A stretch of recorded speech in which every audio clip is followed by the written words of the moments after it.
really is imperative for people to stop listening to the rumor mill, and if they want to know true answers, they go to the horse's mouth. Okay, now that's why most of you are here, and I'm proud of that. You know, none of us out in the community knows all the answers and what's going on in here. So this is where we need to be, to ask our questions, to get our answers, and to stop fueling the rumor mill.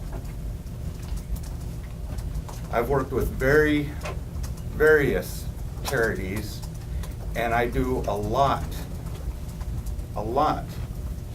of community work here.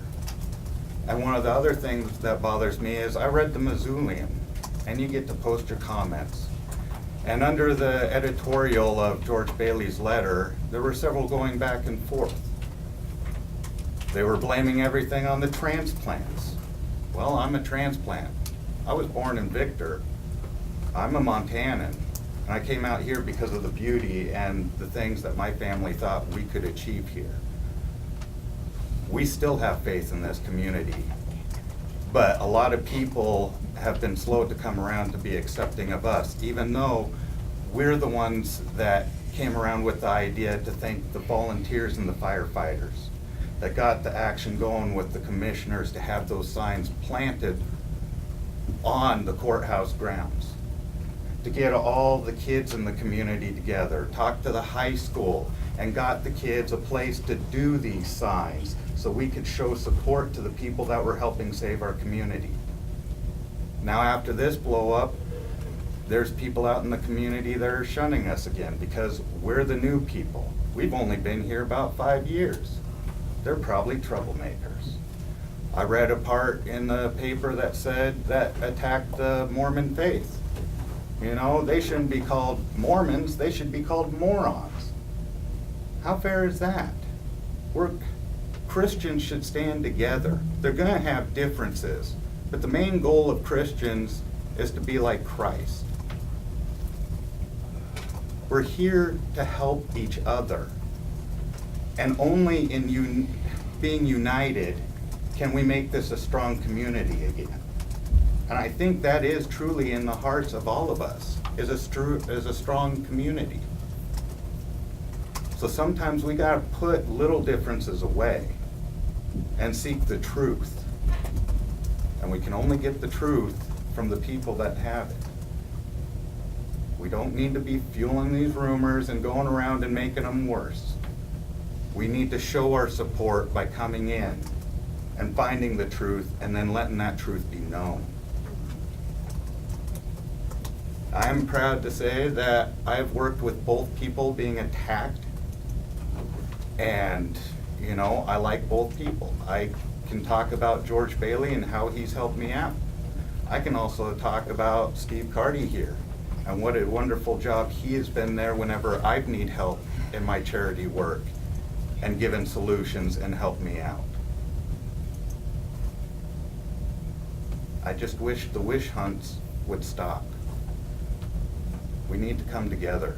We need to stop attacking the hospital and find out what we ourselves can do to help this hospital become stronger. If it involves giving some of our own time out of our own schedules, why not? I do. I'm part of the bike rodeo every year. I have to shut down my business, and I do it freely and gratefully because it helps the youth in this community. Our youth is another structure we need to be thinking about. Thank you, Tim.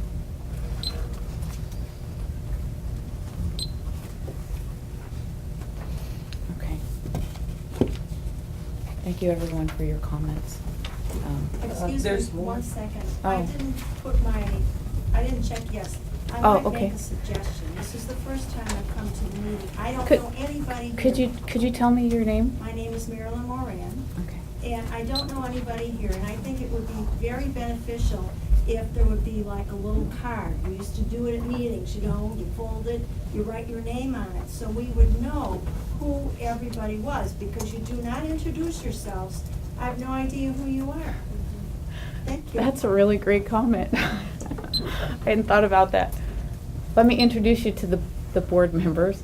I'm Amy Ferris, I'm the board chair. John Woodland is the vice chair. We have Terry Smith and Gary Woodson, Carol Billadu, and Lloyd Villette, and James Patterson, who walked out, was also on the board. And then we have two members who aren't here, which are Tanya Brummett and Jim DeBree. So thank you for that comment. We'll have to look into doing something like that. I think Was that's also on the board? is also on the board. Well, I meant because he left. That's all I meant. Okay. If we could move on to our next item of business, we have board training. And I've asked Gary to give us an update on the board liability insurance that they've been looking into. We had a question about, Oh, if you would like to stay or leave, that's, either way is fine. Sorry. we have liability insurance for the board of directors. But there were some issues where the board may not be covered by the present liability insurance. And so we were just, as a board education piece, we were looking to see if there was something where we needed to look at as far as liability for whatever reason at all, where there might be a problem that we did not anticipate and did not have coverage for. So Cliff and I have been working together to see what we can find out in that regard, and Cliff's sent a letter to one of our attorneys, and the response we've gotten back so far, which is, it's more like a status check. It's not a full report, but I want to read it to you. Just and this is Catherine Mahi, or what's your last name? It's me. Mai. Katie Mai. Mai. Mai. Oh, okay. So I'm happy to, if you want me to explain, I'm happy. Go right ahead. I mean, it's probably easier for you to explain it than me read it. So my response was that there can be individual liability for board members who are acting outside of the scope and course of being a board member. There can also be individual liability for board members to the extent that they are self-dealing or there is a breach of a fiduciary duty to the organization. As to the insurance component, that's really an issue that you need to look at. You need to look at your current policy, what policy it has in place, and then talk to your carrier and the agent. But generally speaking, and I have not seen the policy in this instance, but generally speaking, it is probably covered under the organization's general liability insurance. But that's something that you really want to check with the insurance carrier. Anytime any board member acts outside the course and scope of being a board member or breaches that fiduciary duty to the organization, then there would be individual liability, and there probably is no policy that the organization would carry that would cover them. What kind would probably- fall under what would fall under something like that? Well, anytime if there was a board member who negotiated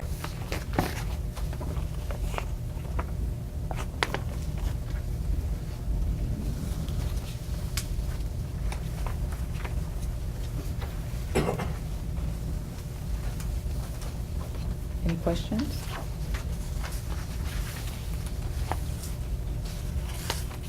I have more of a request than a question. Can we get these in color? Oh, I guess we do have them in color. Is that what these are? Yeah. The dashboard reports. Okay, because I was looking through those reports and I thought, I couldn't tell. They're in color on the email, but I can't print them out in color. Kirsten. Because I can't even look at them on my email because they're so tiny and the way it's situated, I can't even look at them, so.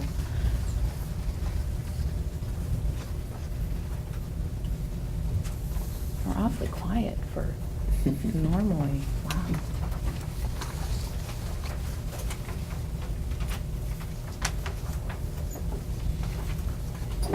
I'd entertain a motion to approve them if we're, Yeah, I'll make that. if we're motion. ready. Yep, if we're ready, I'll make the motion. I will second it. Okay. All in favor of approving the consent agenda? Aye. Any opposed? Okay, passed. Let's move on to unfinished business. New medical facility update. Yeah, I wanted to talk about that. We obviously been looking at a new medical facility for some time now. I talked to you this last week about, when you do a new medical facility, you have to have a feasibility study done. Those feasibility studies only last about 6 months. Then if you don't take those numbers and build a new facility and apply and the whole process, you have to do the feasibility study over again. Currently, we have contracted with Ide Bailey to do a feasibility study. And Well, they already did an initial they did feasibility. an This initial was just feasibility study. And then. It was more of an update than a Right. new study. So the new study, I'm recommending that we delay the study just because our numbers are not where they need to be. If we do the feasibility study, spend all that money to do a feasibility study, and we already know that we're not gonna get anywhere. I just recommend that we delay that feasibility study until our numbers are back up again. Are we obligated still to make that payment? No. No. At some point in time, when we decide to do that feasibility study, then yes, we'd be obligated, but. I just didn't know if they'd put in enough work that No. we would still be on the hook No. for that $10,000 No, payment. they have not. Okay.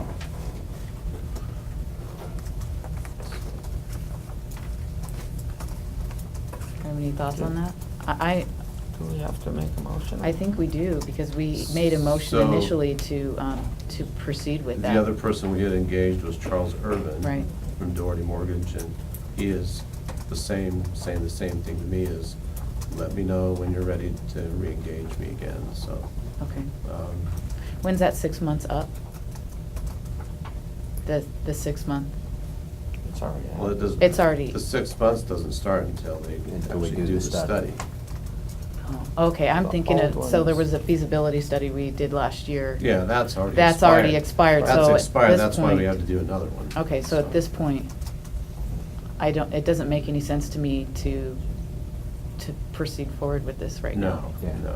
I agree, we're not at a point where our Think numbers we- are such that we can think about moving forward with a building, so we shouldn't spend Right. preliminary There's no money to reason go to in that waste- direction. To so- waste money doing that, I Yep. agree. Yeah. So do we I don't need- think we forget about it. I think that this is something future Right. we Right. need, but I think that there's other issues we need to Right. prioritize. Yep. Yeah. Put a priority Finances on. need to be solid first. Yep. I move that we put the feasibility study on hold. Second. Okay. Any other discussion? Gary, did you have anything?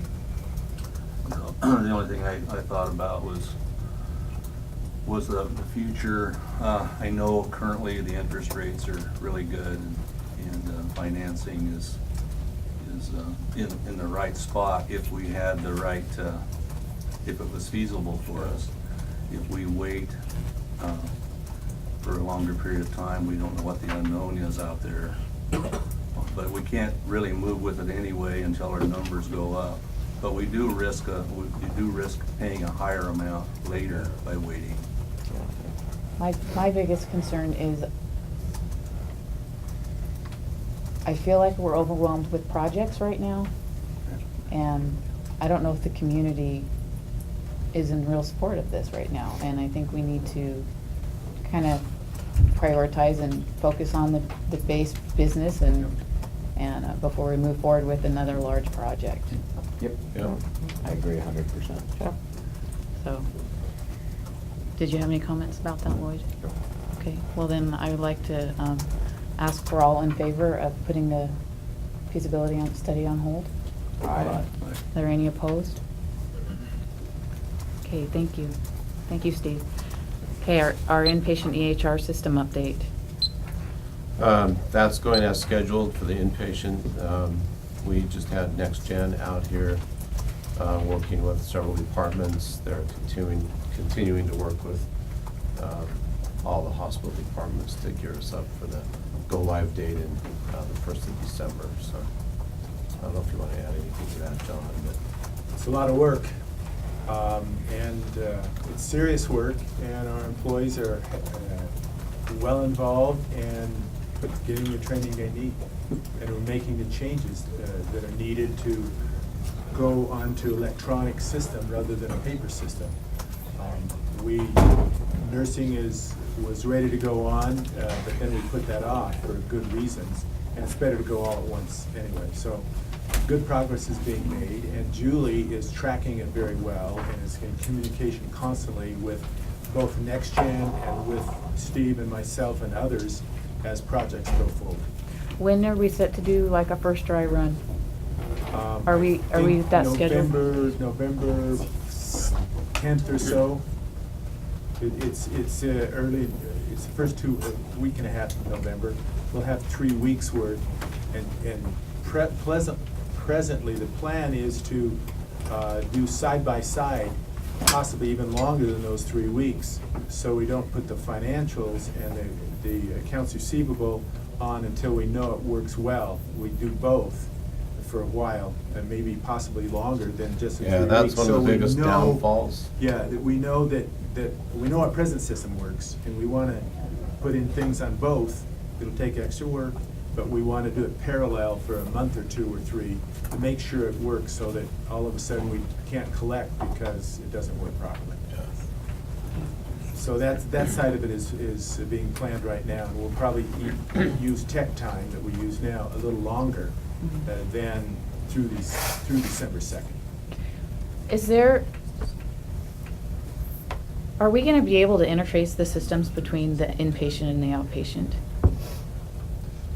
Because I understood that we aren't gonna be able to eventually, interface those. When we go to NG7, which is the updated version of NextGen, it is supposed to be a more fully integrated system.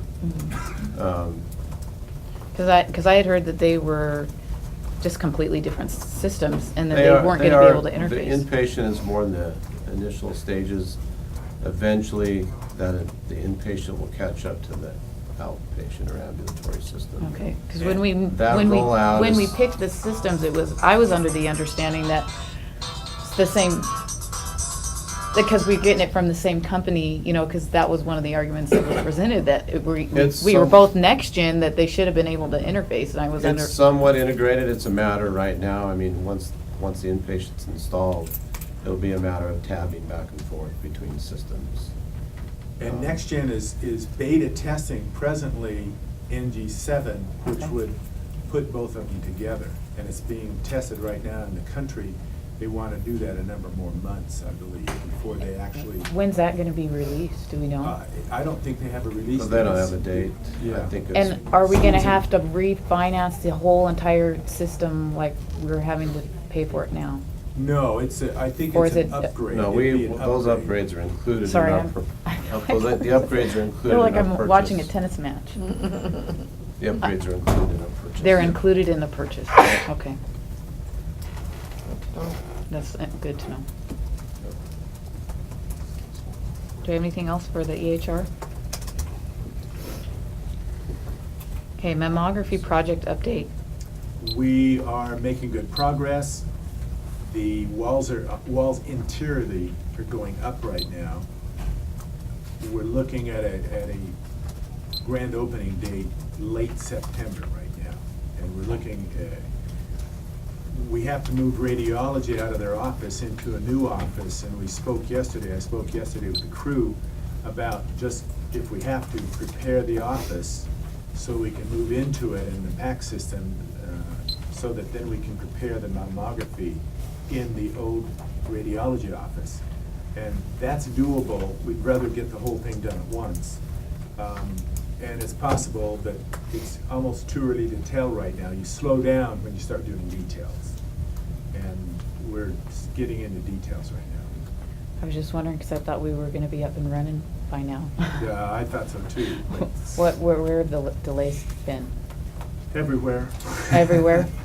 We're pouring cement right now in between the two buildings, and it'll be a nice patio area. We were just gonna put a walkway in, but that is not a delay, though, to the interior of the building. The air conditioning works. It's got, it's working in the lab, and X-ray where it's supposed to, and we've got 5 zones. It's gonna be very nice, but the details are taking some time because we're doing it. The contractors are about done now with their portion, and our own crew is doing the finished work. And we've been choosing colors and so forth. It's moving along, but I'd love to see it go, 20 hours a day, and it doesn't work that way, because our crew has calls in the hospital to do things. So, it's, Is there a, mammography month is October. We want to have the new equipment here for mammography month. of no, October. yeah, I understand that. That's the plan. Is there, this is just a curiosity, once everything's all plugged in, I'm assuming there's some kind of a lengthy process you have to go through to, not calibrate, to calibrate, but to, It's a 2 or 3 day process only, and we're scheduling with GE and the physicists. to get it where make it's sure- ready and approved for use, I guess is what I Right, mean. it's a 3 to 4 day process, and we'll be Okay. scheduling it. That's why I was talking yesterday about getting the radiology room moved out and getting it prepared, so once the equipment's in there, it's in there to stay. It's rollable, but we don't want to move it, because you have to recalibrate it. That is doable, and we're well enough along to do all that, and possibly leave the flooring undone in a couple of rooms, in the new rooms out there, which are storage anyway. We don't have plans to use them as, other than storage, basically. We might have somebody sitting in there as an office, because we'll have phone jacks. But we should have it open, and a grand opening in late September is the plan right Okay. Thank you, John. Let's move on to finance reports. Cliff, there was a finance committee meeting. I understand there's a memorandum of understanding. Maybe Lloyd, I can Well- defer to you. That part there is, hasn't been written. Could you locally here. explain what that is for? Okay. That is linking financially the health center and the hospital. And what, For, like, for what? If there's a financial need for the health center. Wouldn't that be like a loan or something? Yes. Since the health center does not have any capital per se, it's all under the hospital. Mhm. Then therefore, they would be coming to the hospital for a loan type of deal. Is that a Yes. legal document? Yes. And it's being prepared right now to be sent to the lawyer. Okay. And then it will be going to both chairmen of the two boards. And reviewed by the finance committee as well, and the boards. Well, the whole, Yeah. both boards will actually review it when it's done. Yeah, Okay? but that's very infancy, that's in the kind of an infancy stage. Well, it's been written now. Oh, so okay. It does exist. Okay. And now it has to go through the process of being checked over, approved, then legal. Okay. Okay? Okay, thank you, Lloyd. The next gen lease changes, is that what this is? No. Oh, that's something different. No, the next gen lease changes, that was that email that we sent out to everybody. So, forgot to do it. we had originally approved for the next gen, it was a 5-year, Right. 5-year lease. Maybe with the And then they third. came back, because I was looking through some of that stuff, wanted and they three. came back and said they wanted 3 years. And then we We moved it to compromised at 4. And so, because we did a resolution for 5, we need board approval to be able to accept the actual terms that we came to. It's almost like a catch-22, because we can't even really apply for it until we get approval, but then we get feedback from them, anyway, it's kind of a catch-22 that we were in. So, we just need to be able to approve the 4-year lease. It moves the payment from like 13, Yeah, from 13,550 to 16,100. and the intention would be to be able to pay that down once we get the meaningful use money, Right. trying to think, June. June 2014. June 14. June 14. Should get the first part of it. So, do we have any discussion about that? Seems a pretty straightforward. I'll move we approve it at 4 years. Okay, I'll second. thank you, Lloyd. Any other discussion? Okay, all in favor of approving the new terms? Aye. Any opposed? Okay, motion carries. Okay, we have budget on the menu, sorry. It's lunchtime, we're getting hungry. Slipped. Budget on the agenda. We had talked about needing to review the budget at this meeting. It was with the intention, though, that we were gonna have our strategic planning session, which we have had to postpone. We will get to that later. So I don't know if there's any kind of a recommendation at this point out of Finance Committee. Well, there's a few things that they brought up as to, one is stepping up the income, and that would be by use of a general surgeon in here. And How close is that on the horizon? I believe we are to approve the general surgeon in the health. Privileges. Well, we have Privileges. I think we have privileges. I didn't know. He I didn't know how He can be soon. available to us between September 15th and the end of September. Just, okay. So he is ready to come one day a week. And he's met all the providers we have regularly, except KT, who just came in, and they've been on the phone with each other to get together. They live 28 miles apart, so that should work in the next week or two. But they have talked quite a bit. Okay. And he's met everybody else here. In fact, he's been out twice. What was the financial impact? The On financial that. impact, I'll discuss that under surgery, but I can do it now. Surgery's not on here. Okay, let's do it now then. We didn't do it, okay. Let me pass these around. The financial impact is here. Take one, some of you have them. I wrote up a one-page explanation. The revenues derived in 1 year from the surgeon working here is $579,000. And we used lower than normal revenue figures and fees on behalf of the surgeon being here. And we believe that he can do 5 surgeries a month, bread and butter surgeries, hernias, etc. And then 15 colonoscopies and EGDs. Our providers felt like he could do in the 20s, but to be conservative, we went to 15 on that. And if you look at the second page of this, you can see that what the revenues are. And we would have gross revenue per month of $81,000. We'd have net revenues per month of $53,000 because we believe we collect 65%. And then we have a bad debt and charity of 9% off of that, $48,251 a month.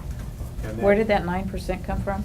Is that our historical, where That's we've our been? historical, yes, yes. With surgeries being so much more costly, would we not expect that to maybe go up? Well, because most of this surgery will be elective and referred, we can Okay. find out what the insurance has available for each patient, and we can control it better. Okay. These are not emergent surgeries, and I explain that because he's only here 1 day a week. Right. We don't plan to have much come out of the ER from him. Mhm. Once he's here 2 days a week in the future and the need is there, we could probably pick up some more of that. Mhm. And so the effect, just from the revenues produced from surgery and the expenses that are shown here, we would net a surplus in 12 months of, I figure, $293,000. This is conservative. The revenues are on the conservative side, and the expenses are, we expensed it high on purpose so that we had plenty in there. I did a review of what was needed, nursing-wise and so forth. There's 10 hours of nursing time, including nurses and surgical techs for each surgery, and 2 hours of nursing time or surgical tech time for each colonoscopy or EGD. And so we have very adequate expenses there. The nursing and surgical techs are part of our staff now. And because there are 15 cases a month that we planned on for colonoscopies and EGDs and 5 a month in surgery, we're talking probably 70 to 80 hours total of nursing time. And some of that will not need to be replaced. In other words, the nurses and the techs are employees now. They can go help do a surgery or colonoscopy and go back to work in their regular jobs. And it's scheduled as well so that they can plan for that, and most of that time will not need to be replaced. So I think the expenses will be less than what we show. What we show is if they came in from the outside and we could handle this and do this. So we're conservative on both sides. On the expense side, we're conservative, putting them higher than we think we'll have to pay. And on the revenue side, we think we're lower. What this also doesn't include any of is ancillary charges for radiology, PT, x-ray, and an occasional overnight stay from a surgical patient. That's not in here. Can we get an estimate for those types of things that we can include? We'd rather not. I Okay. mean, this carries itself, I believe. Right. And that would, we could probably figure something out. I would say just like some We kind of a could- rough percentage, it just, We could, yeah, I can come back next month and give you that information, but just on the surface of this, this is a great thing for the hospital. Financially. It'll help us, it's been a long time yeah, since we've it's been had 7 or 8 something years since consistent. we had a regular surgeon here. Yeah. And this is a surgeon who's well experienced. He's, in a sense, old school. We're used to that. And I think it'll work well. Most critical access hospitals that actually do a good job and their revenues are good, have a surgery program. Right. So if we can boost that up, if we can eventually get orthopedic surgeon back, Yes. I think that'll definitely, we want a new hospital, we have to have those two areas going well.